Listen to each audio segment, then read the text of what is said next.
The last film that I saw was Diamantino. Diamantino is, how to describe it? I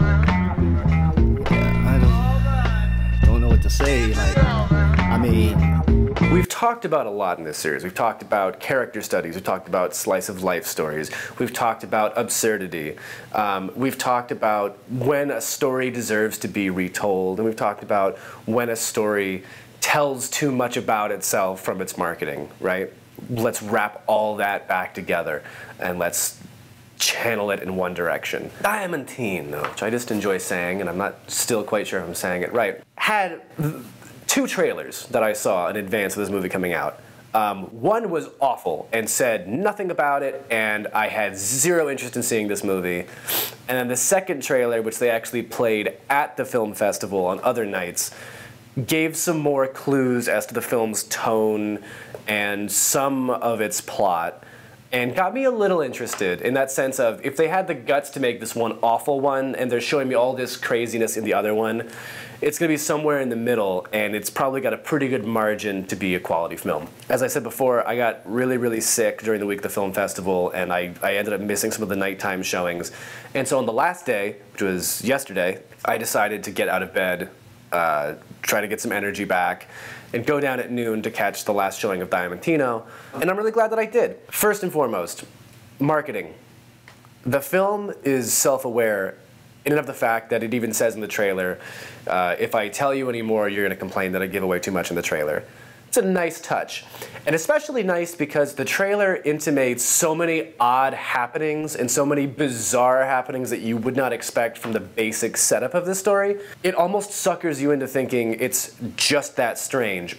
And then when you see it, it's actually a stranger film than even the trailers make you think. And I'm still trying to think of a way to describe this film that doesn't involve spoilers, that will still kind of give you an idea of how bizarre it is.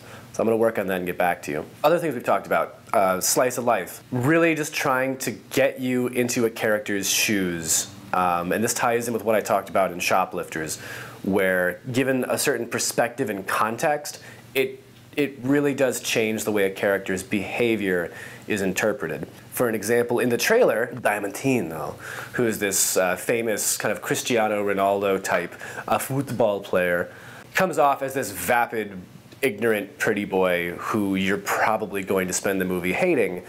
And then throughout the course of the film, due to his interactions with side characters and the fact that one side character is literally studying him, you actually gain a much better understanding of why he behaves the way he does. And you really do grow a strange affection for the character. At its base, God help me, it's a film about a disgraced celebrity, in this case, a World Cup football player who chokes in the biggest game of his career, and this is the very beginning, so I'm not counting that as a spoiler, but if you want to count that, then come at me. He becomes a joke, he becomes a meme, literally, and he's seeking redemption. We've seen this a million times, but the character's not seeking redemption from anybody but himself.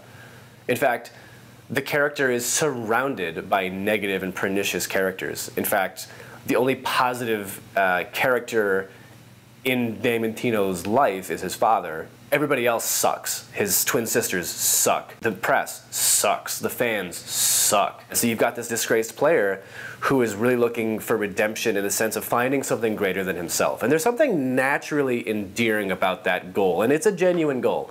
And it all kind of comes to him because the night before he chokes in the World Cup game, he sees a family of refugees in a boat at sea. He's on his yacht. He brings them aboard, and he wants to help a refugee. He wants to help these kids with no home. He's looking to protect someone in the way that he is not being protected, and that's very sweet. Now, I promised that I would try to explain this in a spoiler-free way that gets across how weird the film is. Due to the almost bizarre revelation that there is something in the world greater than himself in the game of football, Diamantino can no longer see the fantastical hallucinations that accompany him on the soccer pitch and enable him to play like such a genius, as the film puts it. He then seeks to adopt a refugee to put out some goodness into the world. The police, who suspect him of money laundering, decide to go undercover as a refugee, and so a lesbian officer goes undercover as a boy to be his son while living with his tyrannical twin sisters. They're twins. Meanwhile, there is a group looking to clone Diamantino for nefarious political purposes. It's a weird film. It's a very, very, very, very weird film. It uses its real estate in very interesting ways. It uses the absurdity and unrealistic nature of the surroundings to really develop the character and whether he's kind of an asshole or whether he's innocent. In many ways, it almost tries to ask the question of like, is Zoolander just a dumb adult or is Zoolander just a boy in Arrested Development? The state, not the TV show. And through this ridiculous character and this even more ridiculous setting, the film is able to make a lot of interesting commentaries about geopolitics, not the least of which are obvious references to Brexit and to Great Leader. And because the film is so absurd, you kind of struggle to give it all its props, but when you just know it, you have to kind of give it to it. It also says a lot about what it is to be an individual, what it is to have an individual's perspective on this earth, and what it is to be a good person. Now, are they profoundly important and resonant statements?